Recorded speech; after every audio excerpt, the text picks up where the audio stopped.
Agora sim.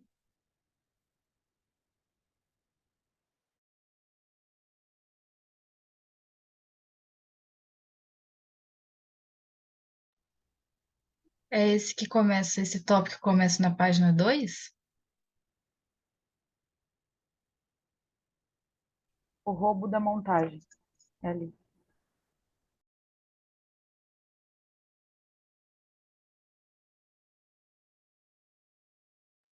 Posso começar lendo, posso? Vou lá. O roubo da montagem. Se me pedissem para responder a seguinte pergunta: o que é escravidão? Eu deveria responder em uma palavra: é assassinato. Meu significado seria compreendido de uma só vez. Nenhum argumento extenso seria necessário para mostrar que o poder de remover a mente, a vontade e a personalidade de um homem é o poder da vida e da morte, e que isso faz de um homem um escravo. É assassinato. Por que, então, há esta outra questão? O que é propriedade? Não posso responder da mesma forma. É roubo. Tenho a certeza de ser mal compreendido. A segunda proposta não é outra senão uma transformação da primeira. Pierre Joseph Proudhon. O primeiro roubo aparece como uma propriedade legítima. Este é o roubo da vida carnal, terrestre, que depois é encarcerada no corpo. Mas o corpo, ao que parece, é apenas o primeiro agente principal do problema. O corpo é apenas um supervisor, um fator, um superintendente para o verdadeiro proprietário. O verdadeiro proprietário, o Gente, indivíduo. só um pouquinho. Desculpa interromper, mas eu não queria interromper antes para não fazer bobagem. Eu acho que a gente não, a gente falta um pedaço ler antes desse, hein? De onde a gente parou. Ou a impressão minha. Tô olhando aqui minhas anotações.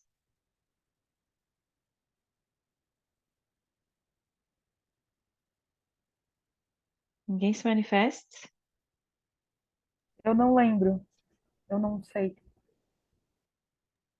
Também Eu não lembro. lembro dela ter se manifestado 2 vezes agradecendo. E exatamente nesse trecho acima, né, do roubo da montagem, termina com esse agradecimento. Então tá. A gente leu essa parte que ela falava da Tá. Covid-19, da pandemia. Sim, aham. Isso mesmo, Verdade. boa, bem lembrado. Verdade. Então tá. Então segue, perdão. Lê um pouquinho mais devagar, Gi. Eu acho que precisa. Não sei se é impressão minha. Quem tá ouvindo. Tá. O corpo é apenas um supervisor, um fator, um superintendente para o verdadeiro proprietário. O verdadeiro proprietário, o indivíduo, em sua nociva e pesada conceitualidade. O termo legal para este problema do agente principal é a mente. A este respeito, a designação problema de mente-corpo é uma redundância sine doc em abstração e não emaranhada, ou mesmo uma oposição de ânima e matéria, mãe e alma. Existe essa formulação que Robert Duncan pega de Erwin Schrödinger, que ajuda a seguir em uma certa desordem. Schrödinger diz que a matéria viva foge da decadência para o equilíbrio. Bem, se Proudhon está certo, e a escravidão, assassinato, roubo e propriedade são uma unidade, se o regime geral da propriedade privada é mais precisamente entendida como morte social, então, e se a morte, propriedade privada, for o equilíbrio de que fala Schrödinger? O que John Donne fala por meio da capacidade soberana de Deus de preservar é um problema que terá como objetivo resolver um problema. E quando Schrödinger fala em fugir da decadência para o equilíbrio, ele não está dizendo que toda decadência é ruim. A corrupção é nossa amaldiçoada partilha, nossa prática antológica. nossa excêntrica centralização, como poderia dizer M.C. Richards. Como fugimos da propriedade, equilíbrio é dado precisamente nessa recusa de evitar a perda do que chamamos de compartilhamento, fricção, empatia, a qualidade tátil, o amor subcomum da carne, nossa excentricidade essencial, omnicêntrica ou anacêntrica. Aqui eu tive uma dificuldade de achar a tradução, mas botei ele na nota de rodapé, omnicêntrica, que seria quando a realidade se desdobra a partir de centros.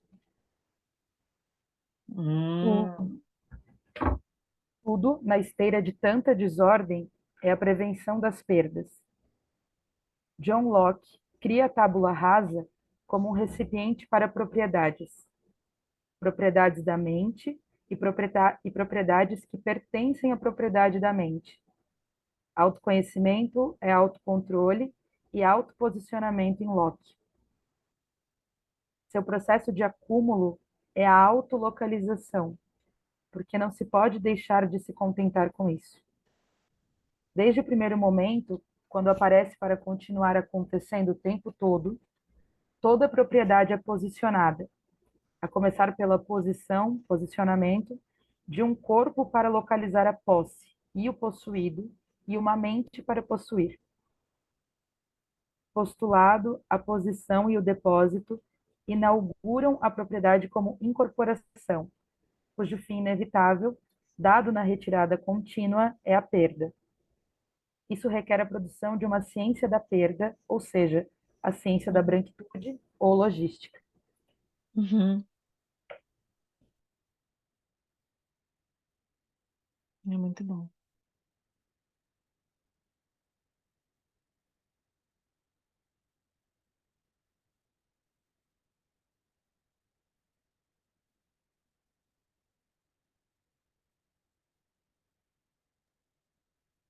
Continuar a leitura?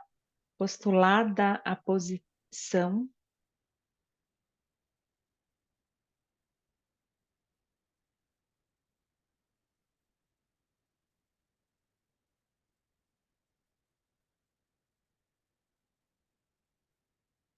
Eu acho que pode continuar. Ou alguém quer seguir? Eu li até onde eu traduzi, mas se quiser posso seguir, se o Matheus quiser ler também. Quer que eu leia, Matheus?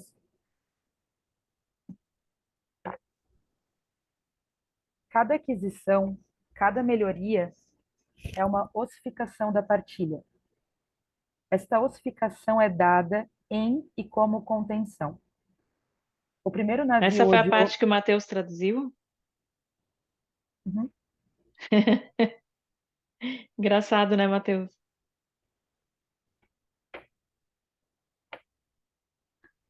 O Não, primeiro navio... o meu comentário foi em relação à pesquisa dele, da calcificação justamente da membrana externa, né, que é esse conduto da partilha, né? A parte mais fora do encontro com o outro é a parte mais calcificada, no caso da craca, né? Achei só uma coincidência curiosa que tu começa teu pedaço da tradução com essa frase. No momento que a gente definiu, eu li a frase e eu fiquei assim, também, da metade do texto, né? Daí eu achei engraçado também.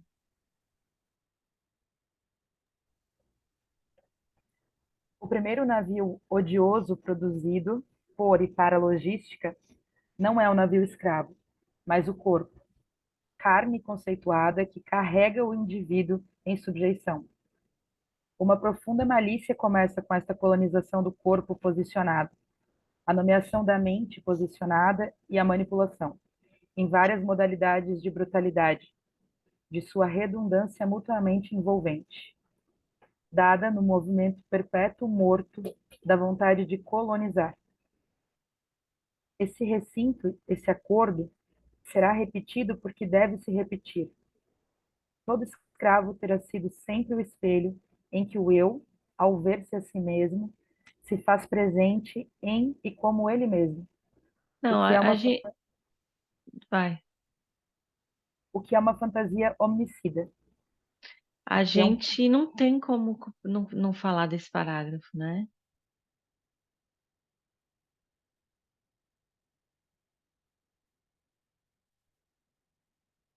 É, o primeiro navio odioso produzido por e pela logística deve ser, não é o navio escravo, mas o corpo.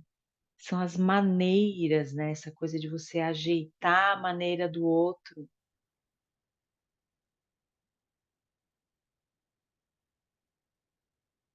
A contenção do gesto, dos hábitos, tudo isso que vai acontecendo no processo de escravização, né? Da subjetividade por meio da docilização dos corpos, se a gente quiser usar a referência francesinha.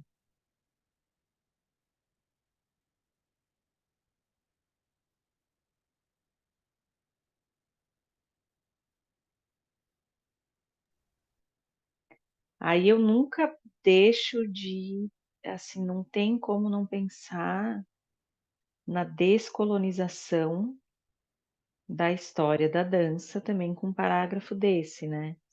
Porque assim, se o corpo é o primeiro objeto, né, a coisa, para usar o termo da Denise, a se subjetificar ao processo de escravidão, isso acontece como?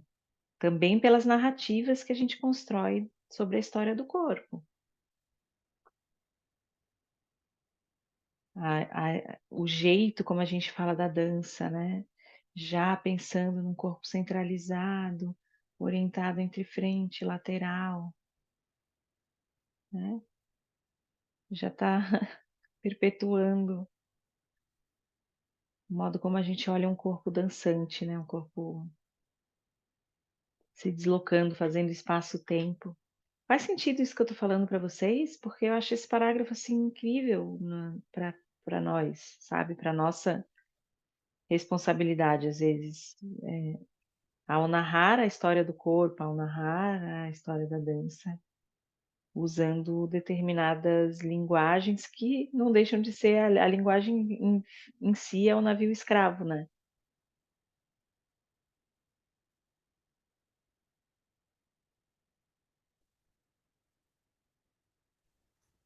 Sabe que eu vou falar uma coisa que eu fico pensando, que também aqui seja talvez o lugar de a gente trocar sobre essa dúvida que eu tenho. Eu fico pensando que na dança é muito evidente o que a gente está falando, né? Entre você querer um corpo virtuoso, né? Aí eu fico pensando no Aham, teatro, assim, né? Porque tem coisas que é muito repetitiva no teatro, né? Tipo, não fica de costas. Esses dias mesmo a gente estava fazendo alguma cena e aí nossa, eu mudei muito, assim. Eu lembro que no começo eu também falava isso. E hoje eu fico pensando assim, por que nunca pode ficar de costas? Eu fiquei me perguntando isso e eu não falei nada, né? Era eu dando uma aula para um monte de adolescente e eu tava vendo a cena e aí um menino do meu lado, né? Não fica de costas, não pode ficar de costas. E daí eu pensei, gente, não. Obviamente ele não ouviu isso de mim, claro, porque como se a enunciação do corpo viesse primordialmente pelo viés da vocalidade e da facialidade. Isso é super branco, sim.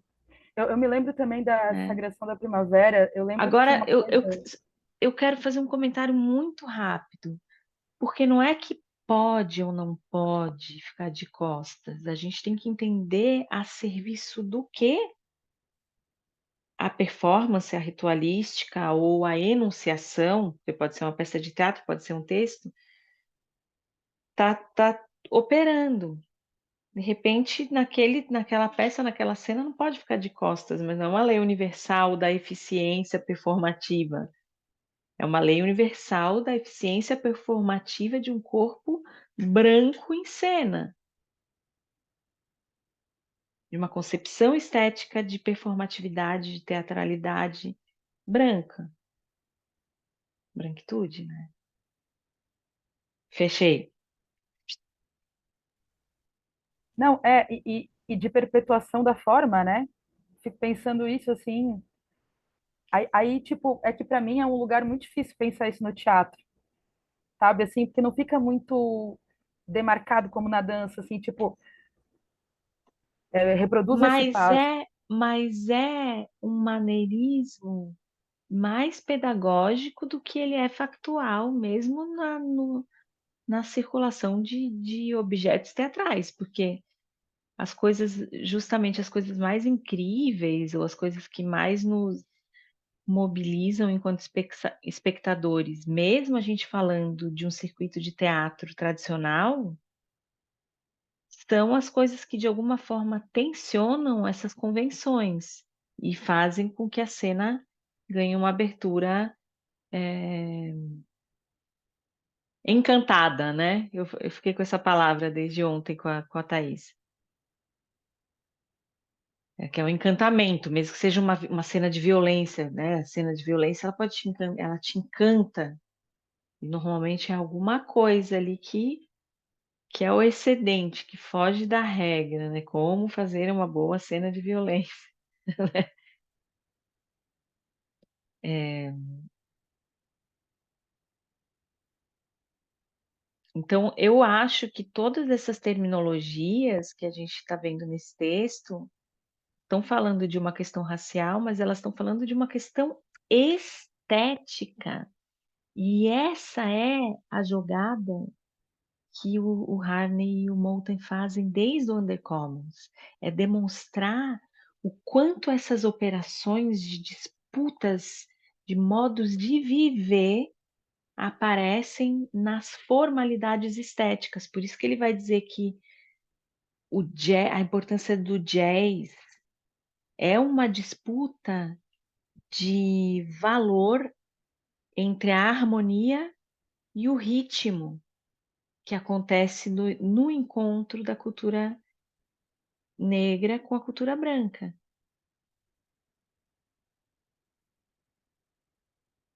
O que a gente opera como modo genérico, universal? 7, 8. 5, 6, 7, 8. Um compasso quaternário branco.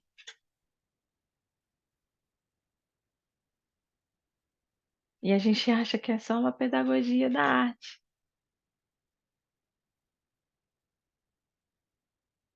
Puxado, né?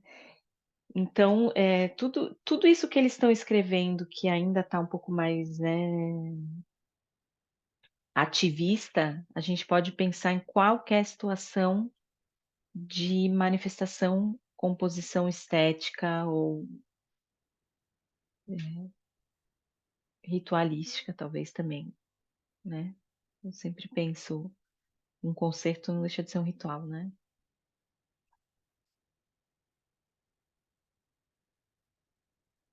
Respondi a pergunta? Sim, sim, e também, não sei. É que eu acho que tem muita coisa também, mas sim, sim.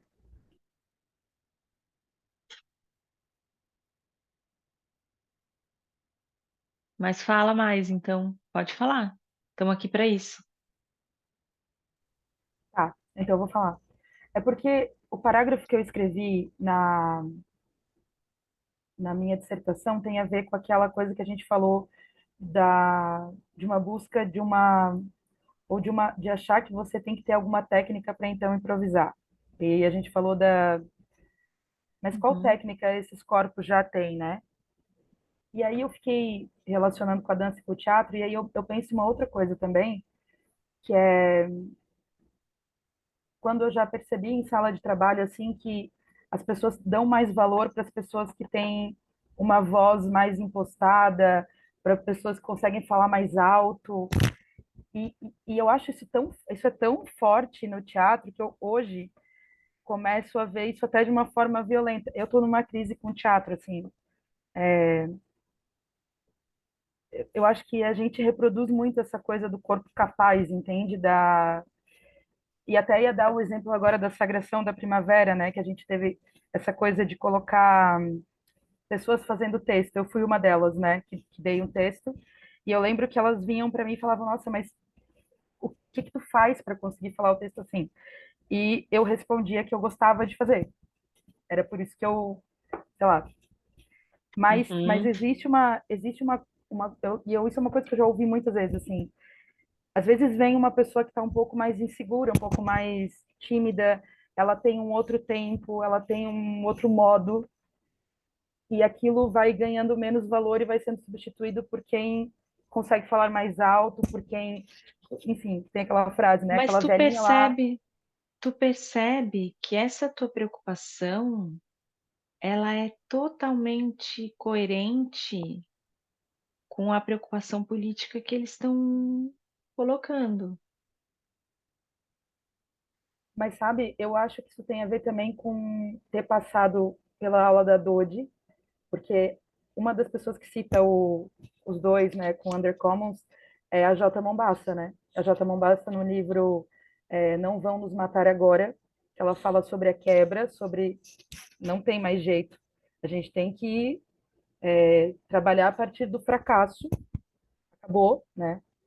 E, e também, quando eu tive aula com as pessoas trans, que elas estavam falando que elas não se encaixam no teatro, né? Não, principalmente, óbvio, pela aparência, pela questão de personagens binários, né, de gênero, mas também porque eu noto que o modo não é o mesmo modo que é reproduzido em vários cursos de teatro, em vários modos de se fazer teatro. E aí eu acho que é aí que está a crise também. Mas sim, Tá, acho que é. peraí, só um pouquinho. Amarra as macacas um pouquinho. Dá um biscoitinho, porque tem muita coisa massa, tu falou.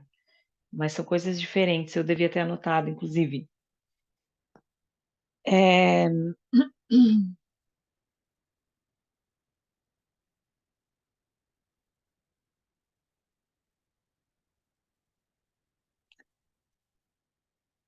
é claro, eu acho assim, tem uma confusão. Opa, pera. Tem uma confusão sobre a qual a gente falou recentemente aqui, que é, por exemplo, achar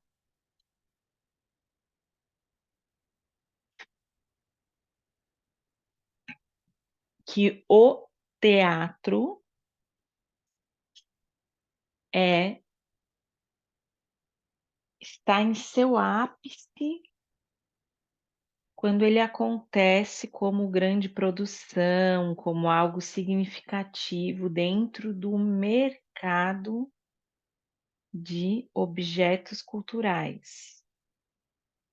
Primeira coisa, tá? Agora, isso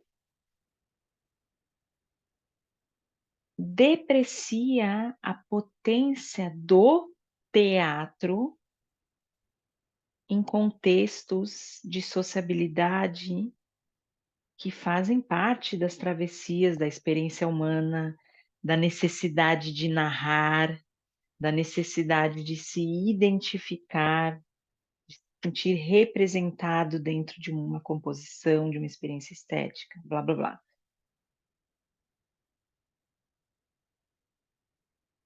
Isso que eu estou falando, claro que é uma advocacia pelo teatro comunitário, pelo teatro na escola, pelo teatro no museu, pelos rituais, pela teatralização das cerimônias de passagem, né, pelo futuro ancestral nesse sentido, né, de recuperar essa, esses modos de teatralidade que as nossas avós tinham de falar com as plantas.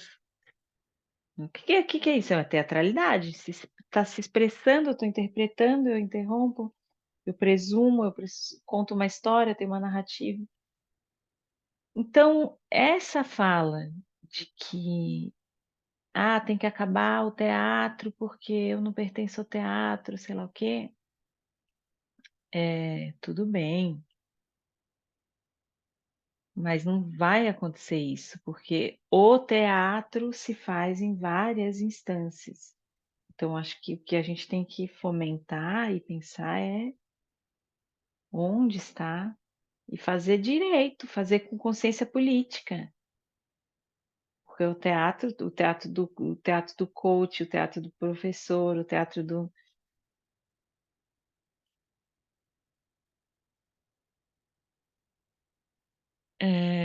Eu me esqueci a primeira coisa que eu queria falar do que tu falou. Tu lembra onde que tu começou? Como é que tu começou? Acho que se tu falar de novo eu vou me lembrar. Porque isso era a coisa do fim que eu queria dizer.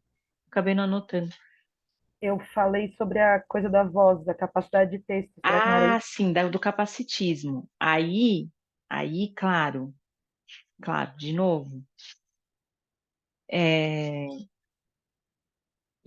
essa questão do capacitismo, da performatividade, ela também acontece em várias instâncias da nossa vida, né?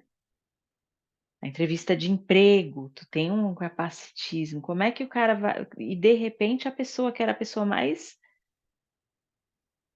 bizarra na entrevista de emprego poderia ser a pessoa melhor para performar aquela tarefa. Ou podia ter uma ideia brilhante, ou podia dar um shift na equipe, sei lá, porque ela tem uma personalidade, sei lá.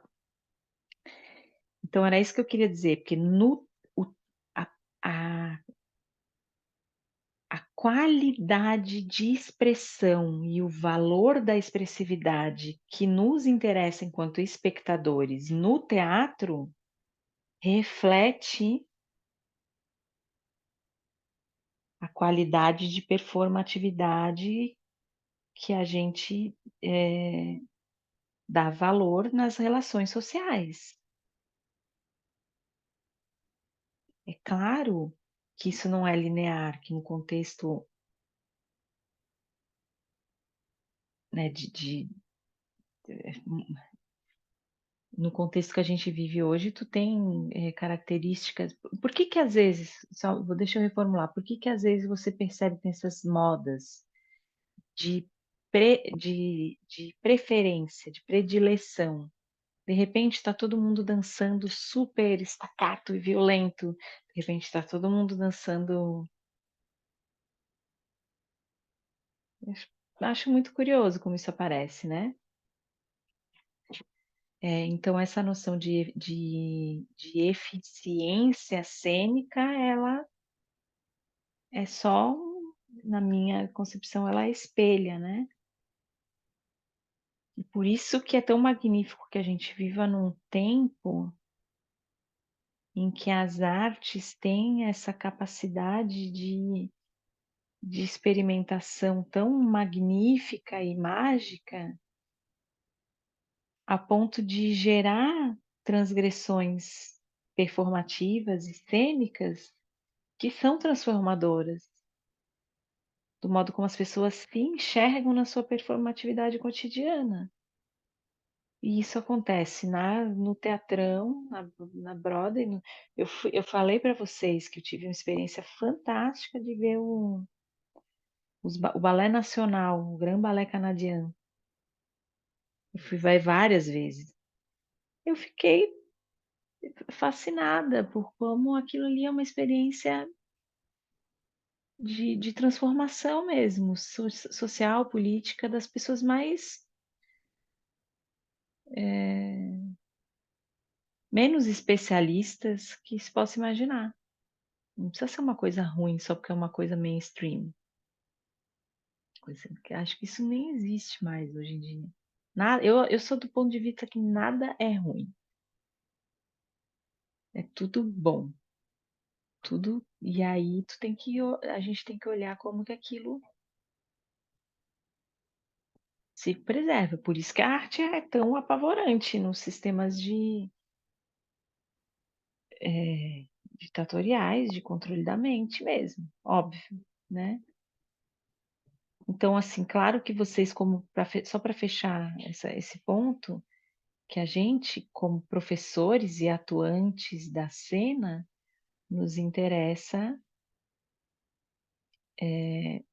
possibilitar que muitos tipos de performatividade tenham valor, temporalidades tenham valor, né? Porque, claro que uma performance de uma pessoa com paralisia cerebral em cena tem uma velocidade. É por isso que é tão difícil. Eu vou pausar aqui só um pouquinho. Essa eu não vou gravar. Alguém quer falar alguma coisa, gente? Eu tô sentindo que eu tô falando tanto.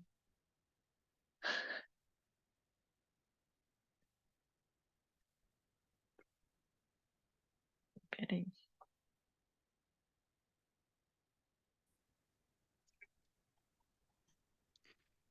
E aí, ela estava com a JBL, né? E no meio ela entrou toda lá fazendo a sua dança. E aí ela recebeu uma mensagem quando ela estava dançando lá com a JBL, porque acontece isso, né? E Que ótimo. aí beleza, daí ela parou, saiu, eu acho que recebeu uma mensagem, né? Ela é mãe de criança pequena, daí Aham, mandou que ótimo. mensagem e voltou e continuou a dança. Aí depois da apresentação, aquilo, ai, que legal, todo mundo andando, pois é, mas recebi. E para mim, aquilo foi ótimo, sabe? Total, perfeito. Eu pensei, gente, que incrível, é a vida, Claro. sabe? É vivo, o negócio é vivo. Então, essa coisa, tudo é bom. Quando a gente tem a experiência de estar assim em cena, a gente sabe o quão desafiador, como nos exige, né, estar ali, se colocar daquela forma. E não é que é aceitar tudo, né? Não é sobre isso, mas eu não sei, só o fato de ter uma pessoa ali com coragem suficiente de se colocar e ser canal para várias vozes, né? A depender do que está sendo falado ali, já é válido, né? Então, eu estou muito mais voltada para um teatro comunitário do que para um teatro acadêmico mesmo, onde a gente vê essas coisas, né? Que nos incomodam, assim, de Sim. ser a estrela do SEARTE, né? Eu já fui uma estrela do SEARTE, tipo, várias pessoas têm as suas fases, né? Nossa, que maravilha, que não sei o quê. E, cara, às vezes é isso, é no erro, de como que tu joga com aquilo, né? Como é que tu vai jogar com aquilo? Eu acho que é aí que tá o lance. Como é que joga? O celular que tocou, com a criança que chorou. Claro, claro. Então, Mas aí é que tá. Eu acho que tu falou muito importante essa tua fala. Obrigada, assim, por trazer, por compartilhar. Eu falei tudo é bom, mas talvez o que eu deveria ter dito é tudo pode ser bom. Tudo pode ser bom. E essa é a diferença de quando você consegue, tanto numa sala de aula, ter uma ação efetiva, onde você toma uma decisão e fala, boa, essa foi boa, né? Quanto na cena, num processo de composição que você consegue amarrar o fato de você ter um ator que é filho da patrocinadora e que não tem a voz articulada, pode ser bom. Ou tocar o telefone no meio da apresentação. E aí entra a importância da especialização. Por que que a gente estuda, meu Deus? Por que que a gente estuda e não para de estudar? Que é isso né, Thaís, que tu falou. Tocar o telefone, mas qual é a tua habilidade, né, de integrar aquilo dentro do contexto do que tu está fazendo, seja lá qual for a escala, né? E aí, eu me lembrei enquanto tu estava descrevendo a coisa do telefone, tá? Nada menos que a Pina Bausch. Por que que esses últimos 10 anos da Pina Bausch foram tão marcados como um arco específico dentro da obra dela, né? Porque ela trabalhava justamente com a coleta dessas banalidades. Tocou o telefone, o cara fugiu, né? Dentro de um contexto urbano, ou seja, onde essas pequenas banalidades são invisíveis, e trazia aquilo de uma maneira compositiva super sofisticada para a cena, de modo que quando as pessoas daquela cidade, tô falando da série das cidades, né? As pessoas assistiam e era nada mais do que o óbvio apresentado da maneira mais violenta ou carinhosa ou né, que poderia ser, né? Aí é a técnica dela, né? De pegar justamente essa reversão e trazer para um processo de composição muito preciso, né? Eu lembrei disso quando tu estava falando.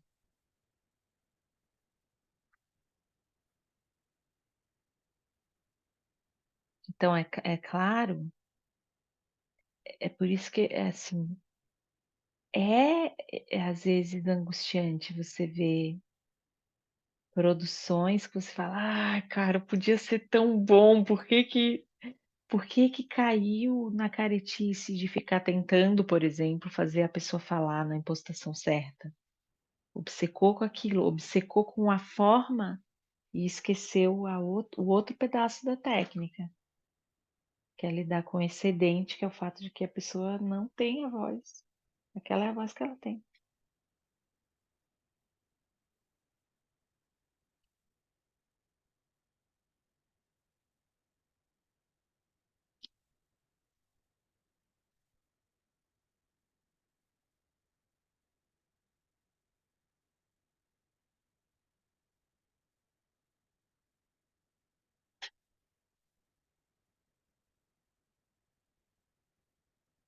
Tem fôlego para ler mais um pouquinho até terminar? Vamos terminar pelo menos essa parte do Mateus?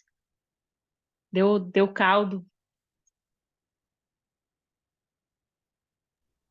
Se outra pessoa quiser ler, pode ficar à vontade. Ah, Matheus ia ler. Desculpa, Matheus. Posso ler? Sim. Tá. Uhum. Locke inventa aqui o derivativo, uma parte degradada da maldita ação que está disposta a aproveitar o poder desta ação, mas apenas para criar mais derivados, para criar mais zonas de despossessão, ao posicionar a posse na negação da perda que prepara para a perda. Toda propriedade é perda, porque toda propriedade é a perda da partilha. Essa é uma frase para as camisetas também. Vamos botar. Em, Perfeito. em sua voluntariedade, propriedade é roubo, mas além do assassinato, além do assassinato, está duplicado isso? Mas além do assassinato, acho que tá.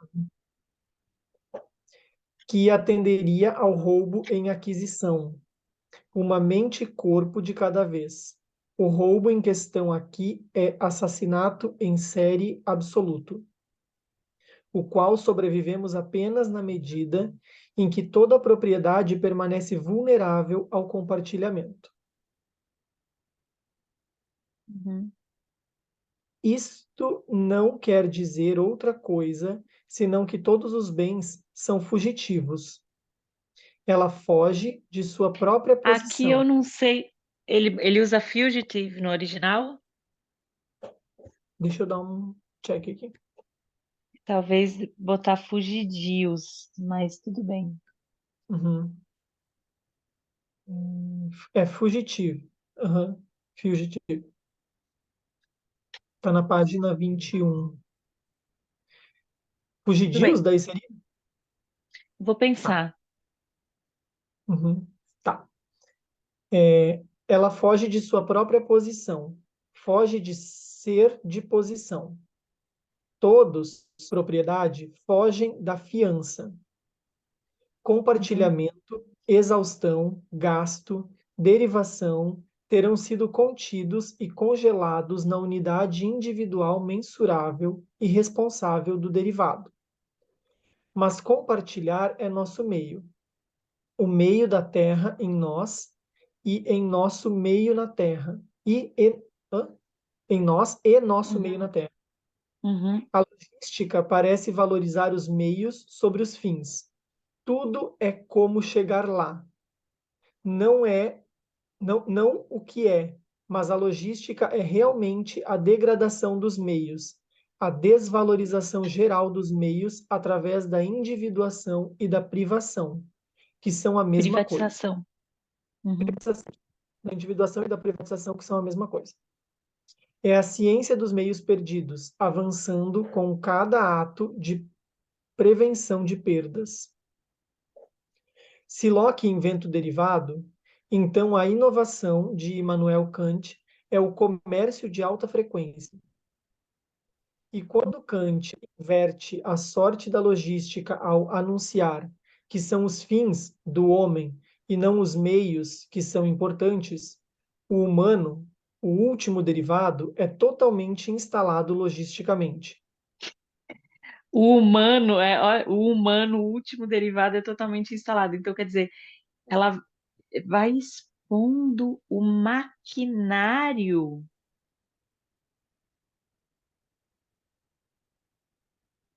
de estabelecimento dessa unidade, que é o indivíduo,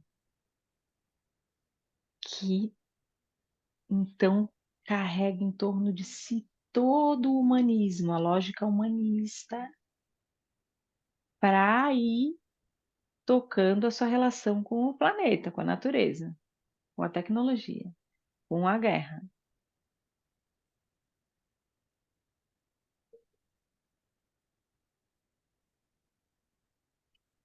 Pode seguir. O humano é retido não por Kant, mas pela logística. Uma logística que dá a ilusão de um sujeito independente. Um universo humano aparece a Kant, cheio do que ele faz passar por suas propriedades humanas.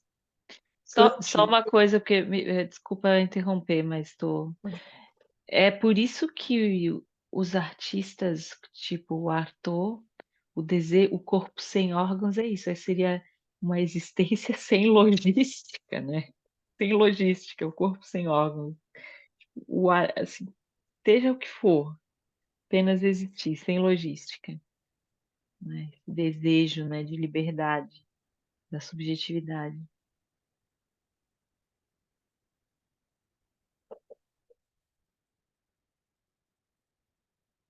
Sigo? Vou seguir.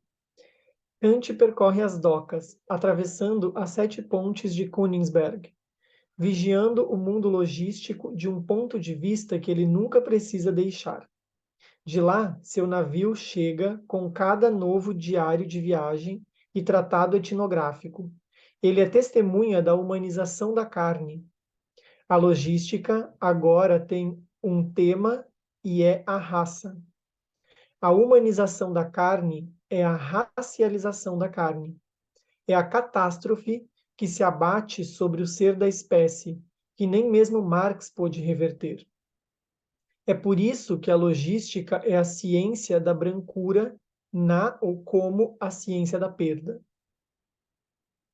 Tal é o perigo para a carne-terra na época de George William Friedrich Hegel, como ensina Denise Ferreira da Silva.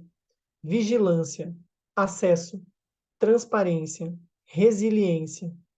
O medo globalizado e generalizado da perda está em toda parte. A logística vê a necessidade de endireitar nossa carne emaranhada.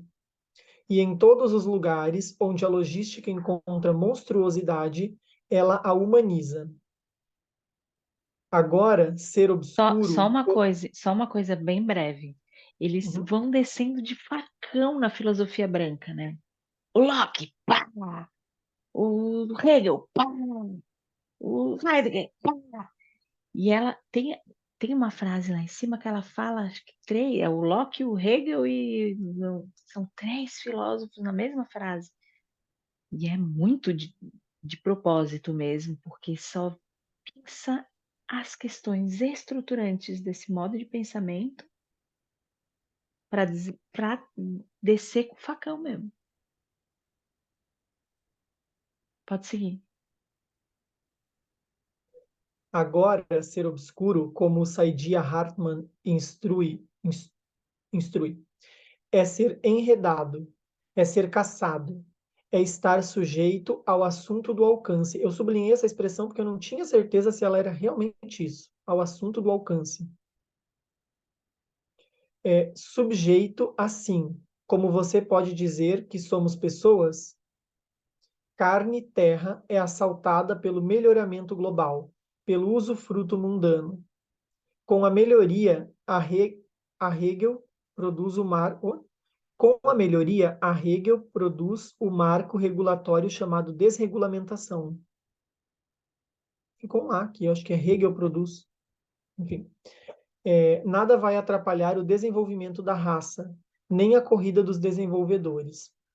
Levantada antes e através disto é nossa opacidade, dada dentro e como nosso ódio, aquela desordem anteprogramática de que R. A. Judy fala como nosso discurso ordenado, como faz e diz Fumi Okiji, com a boca ágape em curso, a condenação, a incompletude que compartilhamos.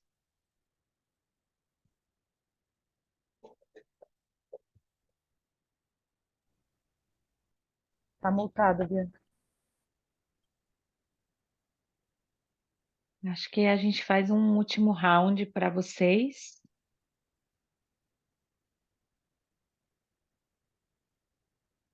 Eu não. Eu vou dar uma conferida também nessa tradução. Acho que amanhã de manhã eu consigo fazer isso nesses outros trechos que eu não olhei,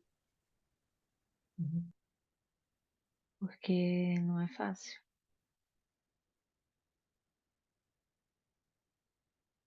Mas está tudo bem até aqui? O que vocês estão achando? Eu tô achando muito inquietante, assim. Eu não, eu tô lendo. Eu tinha falado, né, que eu estava lendo o livro da Rita Segato, e ela vai Uhum, falar sobre uma crítica à colonialidade e tal. E aí tem muita coisa, porque ela vai falar da questão da antropologia por demanda, da questão da, da noção de raça, que não era uma coisa que se tinha até a colonização, que a América foi o local que deu origem à noção de uhum. raça e que foi levado para a Europa, isso, né? E aí, quando ele fala sobre a raça, achei muito forte isso ali também, do fato, a Kant está vendo o navio chegar com os relatos das expedições, com, né, e tendo contato com isso. E eu tô achando tudo muito intenso, assim, o que eles estão falando, está casando muito, assim, com o texto que eu estou lendo. Bem, bem Boa, interessante. boa.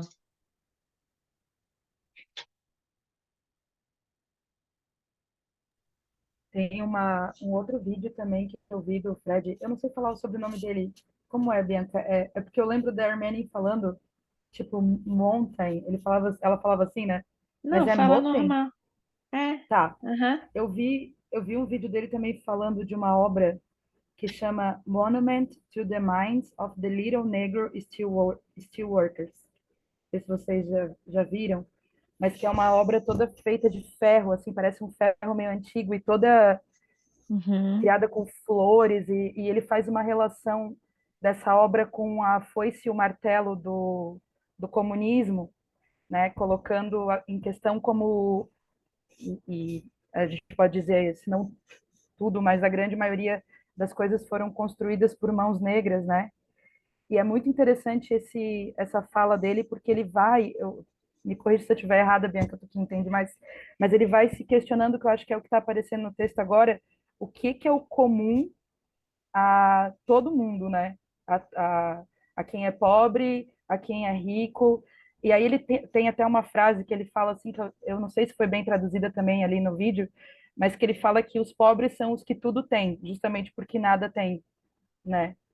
E aí acho legal ver essa ironia com a questão da propriedade, né? Porque uhum. existem realmente pessoas que acham que isso é fixo, é imutável, né? Sendo que nem a vida é fixa e imutável. Assim, é, agora a gente está vivendo a situação ali É, da guerra na Ucrânia, enfim, são tantas, e óbvio, outras guerras no Brasil, né? No Rio de Janeiro, aqui em Blumenau. Enfim, mas é interessante pensar, porque a gente também, eu lembro também que a gente falou um pouquinho do comum, do comunismo, né? O Eric também falava Uhum. disso. Ah, enfim, eu gosto dessa conexão com o comunismo, essa ideia do Marx. Uhum.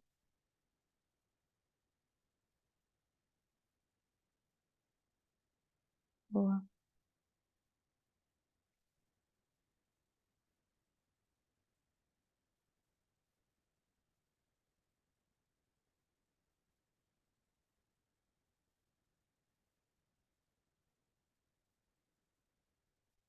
Fechamos por essa noite, minhas queridas e meus queridos. Deixamos a última palavra posta. Vamos seguir então com o bloco 2 semana que vem, tá?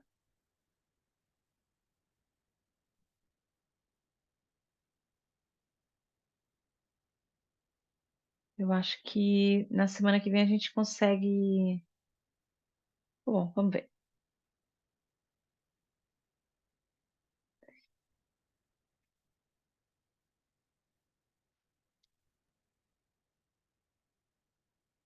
Boa noite. Tchau, gente. Boa noite. Obrigada. Tchau, boa noite. Boa Vamos dormir com noite. essa, né?